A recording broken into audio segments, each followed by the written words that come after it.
Subscribe करें grace illustrative views को और बेल आइकन को प्रेस करना मत भूलिए। बिस्मिल्लाहिर्रहमानिर्रहीम। Today's topic of discussion is gross anatomy of thyroid gland. तो थायराइड ग्लैंड एक एंडोक्राइन ग्लैंड होता है जिसकी आपको सबसे ज़्यादा रिचेस्ट ब्लड सप्लाई देखने को मिलती है। यानी जो वाइड एंडोक्राइन ग्लैंड है जिसको सबसे ज़्यादा ब्लड सप्लाई मिलती है as compared to other endocrine glands. और ये कहाँ पे पड़ा हुआ होता है? ये पड़ा हुआ होता है lower part of front end the side. ये आपको फ्रंट व्यू नजर आ रहा होगा और लैटरली आपको थोड़ा सा यहाँ पर लैटरली आपको लोब्स नजर आ रहे होते हैं। तो फिर anterior lateral part of neck के अंदर पड़ा हुआ होता है। अब इस ग्लैंड के अंदर आपको दो लोब नजर आ रहे होते हैं, राइट लोब, लेफ्ट लोब, और इनको दरमियान में जोड़ने वाला एक नैरो पार्ट होता है, उसको बोलते हैं इस्थीमस। कभी कभार एक तीसरा लोब भी निकल आता है इस्थीमस से, उसको बोलते हैं पिरामिडल लोब। ठीक हो गया। और कभी कभार एक फाइब्रस बैंड होता है जो इस पिरामिडल लोब को, जो इस्थीमस से निकलता है, उसको जोड़ देता है inferior border of hide bone के साथ। तो फिर इस वाले बैंड को बोलते हैं हम लिवेटर ग्लैंडुलाई थायरॉइडाई। जो लिवेटर ग्लैंडुलाई थायरॉइडाई और पिरामिडल लोब असल में थायरोग्लोसल डक्ट के रेमिनेंट होते हैं। अगर हम इसकी बात करते हैं एनाटॉमिकल लोकेशन की, तो जो ग्लैंड होता है थायरॉइड ग्लैंड, ये पड़ा हुआ होता है C5 से लेकर C7 और T1 वर्टिब्रा। जिस तरह हमने ब्रेकियल प्लेक्सस का पढ़ा होगा कि C5, C6, C7, C8 नहीं, C8 वर्टिब्रा नहीं हो सकता, लेकिन C8 नर्व होती है। तो फिर C5 से लेकर T1 तक आपको नजर आ रहा होगा थायरॉइड ग्लैंड। तो ये आपको C5 वर्टिब्रा और ये आपको T1। तो C5 से लेकर T1 तक आपको नजर आ रहा होता है थायरॉइड ग्लैंड, और ये कवर कर रहा होता है ट्रैकिया के ऊपर पार्ट। तो आपको नजर आ रहा होगा पीछे ट्रैकिया, ये आपकी रिकॉर्ड कार्टिलेज से नीचे वाला पार्ट होगा, उसको बोलेंगे ट्रैकिया। ठीक हो गया। और ये आपको नजर आ रहा है कि क्रिकोट्रैकियल मेम्ब्रेन है। तो ट्रैकिया के अपर पार्ट को इसका इस्थीमस सराउंड कर लेता है। अब उसका लोब होता है, लोब कहाँ से कहाँ तक एक्सटेंड करते हैं? तो लोब इसके एक्सटेंड करते हैं मिडल ऑफ थायरॉइड कार्टिलेज। तो ये आपको नजर आ रहा होगा थायरॉइड कार्टिलेज। तो थायरॉइड कार्टिलेज के मिडल से इन शॉर्ट C5 से लेकर एक्सटेंड करता है ये 4th और 5th tracheal ring, specifically 4th tracheal ring बोल लेते हैं। और 4th ट्रैकियल रिंग आपको T1 वर्टिब्रा के लेवल पे देखने को मिलती है। जो इस्थीमस होता है वो आपको 2nd, 3rd, 4th tracheal ring को के लेवल पर होता है। अब ट्रैकिया रिंग होती क्या है? इस तरह ट्रैकिया को एंटीरियरली कवर करने वाले कार्टिलेजियस रिंग होती है, सी शेप होती है, यानी पोस्टीरियरली वो एब्सेंट होती है। इस तरह से सी शेप आपको देखने को मिलती है।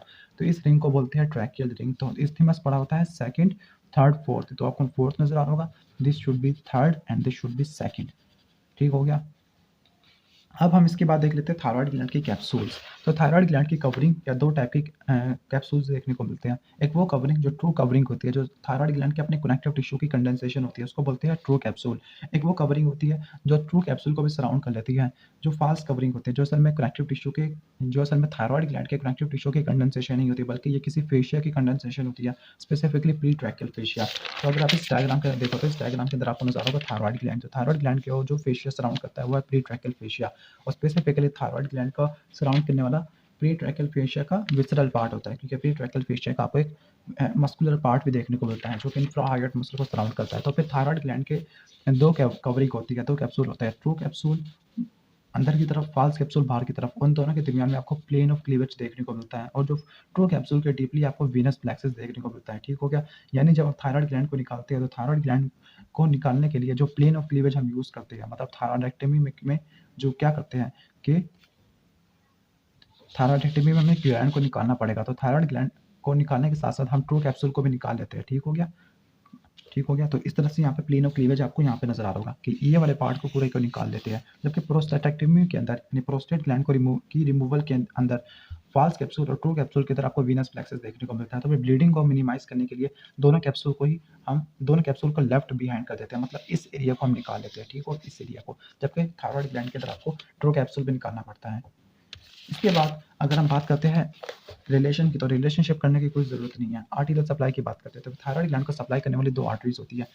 एक होती है सुपीरियरली, जो सुपीरियर थायराइड आर्टरी, तो आपको नजर आ होगा ये वाली सुपीरियर थायराइड आर्टरी। और एक होती है इंफीरियर थायराइड आर्टरी, ये आपको नजर आ होगा इंफीरियर थायराइड आर्टरी, ये वाली inferior thyroid artery, this is superior thyroid artery. तो सुपीरियर थायराइड आर्टरी होती है, ये फर्स्ट एंटीरियर ब्रांच होती है एक्सटर्नल कैरोटिड आर्टरी की, जबकि इंफीरियर थायराइड आर्टरी ये निकलती है थायरोसर्वाइकल ट्रंक, जो कि सब 11 आर्टरी से निकलता है। ठीक हो गया।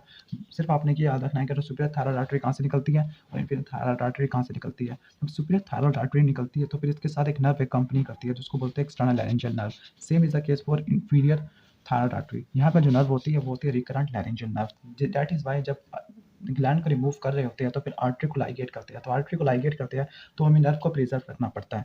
और हम जो इंफीरियर थायराइड आर्टरी को लाइगेट करते हैं अवे फ्रॉम द ग्लैंड, क्योंकि वहाँ पर आपको नर्व और आर्टरी काफ़ी ज़्यादा क्लोज नहीं होती। और इसी तरह हम सुपीरियर थायराइड आर्टरी को लाइगेट करते हैं नियर द ग्लैंड, क्योंकि इस केस के अंदर भी नर्व और आर्टरी आपस में एक दूसरे के क्लोज नहीं होती।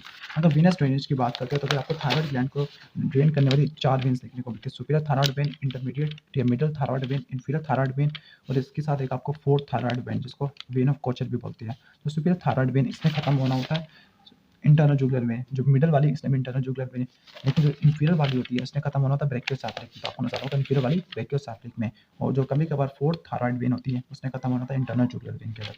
लिम्फेटिक ड्रेनेज की बात करते हैं तो फिर दो तरह के लिम्फ नोड्स होते हैं, एक अपर पार्ट को ड्रेन करने वाली, लोअर पार्ट को ड्रेन करने वाली। अपर पार्ट वाली जाती है deep cervical superior deep cervical lymph node, और लोअर वाले जाते हैं inferior deep cervical lymph node.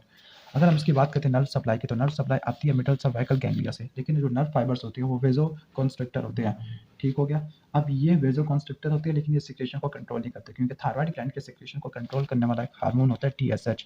ठीक हो गया। तो इसके सिंपैथेटिक नर्वस सिस्टम इस सिक्रेशन को कंट्रोल नहीं करता बल्कि TSH कंट्रोल करता है। इसके बाद हम इसके साथ एक और थायराइड ग्लैंड के साथ हम देख लेते हैं पैराथायराइड ग्लैंड। तो पैराथायराइड ग्लैंड होते हैं थायराइड ग्लैंड के पोस्टीरियर बॉर्डर के ऊपर पड़े होते हैं, और ये 4 होते हैं, दो सुपीरियर और दो इंफीरियर। जो सुपीरियर वाले होते हैं उनकी आप कह सकते हो पोजीशन तकरीबन ऑलमोस्ट सेम होती है, कांस्टेंट होती है, और ये पड़े हुए होते हैं मिडल और posterior border of thyroid gland. मैं आपको डायग्राम से दिखा देता हूँ। तो अगर आप इस डायग्राम में देखो तो इस डायग्राम के अंदर आपको नजर आ रहा होगा कि थायराइड ग्लैंड की पोस्टीरियर सरफेस, यहाँ पे आपको सुपीरियर पैराथायराइड ग्लैंड और इंफीरियर पैराथायराइड ग्लैंड। तो जो सुपीरियर पैराथायराइड ग्लैंड होते हैं इनकी कांस्टेंट पोजीशन होती है, ये मिडल पे पड़े होते हैं, जबकि इंफीरियर वाले होते हैं, इंफीरियर वाले इनकी पोजीशन वेरी कर सकती है। कभी कभार ये इंफीरियर थायराइड आर्टरी से नीचे पड़े हुए होते हैं, कभी कभार ये थायराइड कैप्सूल से नीचे पड़े हुए होते हैं, कभी कभार ये कहाँ पड़े हुए होते हैं, ये कुछ ज़्यादा नीचे पड़े हुए होते हैं। ठीक है। तो इनकी पोजीशन थोड़ी सी वेरिएबल होती है, कभी कभार इसकी टिप के ऊपर पड़े हुए होते हैं, तो इनकी पोजीशन काफ़ी ज़्यादा वेरिएबल होती है। अब पैराथायराइड को सप्लाई करने वाली आर्टरी होती है वो इंफीरियर थायराइड आर्टरी, क्योंकि इंफीरियर थायराइड आर्टरी ने ना सिर्फ थायराइड ग्लैंड की इंफीरियर सरफेस को बल्कि अपनी पोस्टीरियर सरफेस को भी सप्लाई करना है, और इसी पोस्टीरियर सरफेस के ऊपर आपको पैराथायराइड ग्लैंड देखने को मिलते हैं। तो फिर पैराथायराइड ग्लैंड को सप्लाई करने वाली आर्टरी इंफीरियर थायराइड आर्टरी, और जो नर्व होगी वो इंफीरियर थायराइड वेन होगी। ठीक हो गया। इसके साथ जो इसके लिम्फ नोड्स होते हैं, लिम्फ नोड्स बिल्कुल वैसे ही है जो इसके हम कह सकते हैं थायराइड के साथ ही, जिस तरह inferior deep cervical lymph node जो नर्व सप्लाई आती है वो मिडल और इंफीरियर सर्वाइकल गैंग्लिया से आती है, सॉरी मिडल और सुपीरियर सर्वाइकल गैंग्लिया। लेकिन वंस अगेन ये नर्व फाइबर्स वेजो मोटर होते हैं, वेजो कंस्ट्रक्टर होते हैं, इस सिक्रेशन को कंट्रोल नहीं करते, क्योंकि आपको पता है कि पैराथायरॉइड ग्लैंड के सिक्रेशन को कंट्रोल करने वाला होता है कैल्शियम। ठीक हो गया। यह तो हो गया बेसिक ओवरव्यू। तो अगर वीडियो अच्छी लगी हो तो उसको लाइक करना, और चैनल पर नए हो तो सब्सक्राइब कर लेना। इनके क्लिनिकल्स की वीडियो हमने सेपरेट बनाई है, तो आप उसको देख सकते हो, क्लिनिकल्स ऑफ नेक या clinicals of visceral structures of neck या clinicals of deep structures of neck. तो आप इस हेडिंग के अंदर आप वीडियो को देख सकते हो क्लिनिकल्स की। तो ये हो गया बेसिक ओवरव्यू। वीडियो को लाइक और चैनल को सब्सक्राइब कर लीजिएगा। Thanks for watching this video. अल्लाह हाफ़िज़।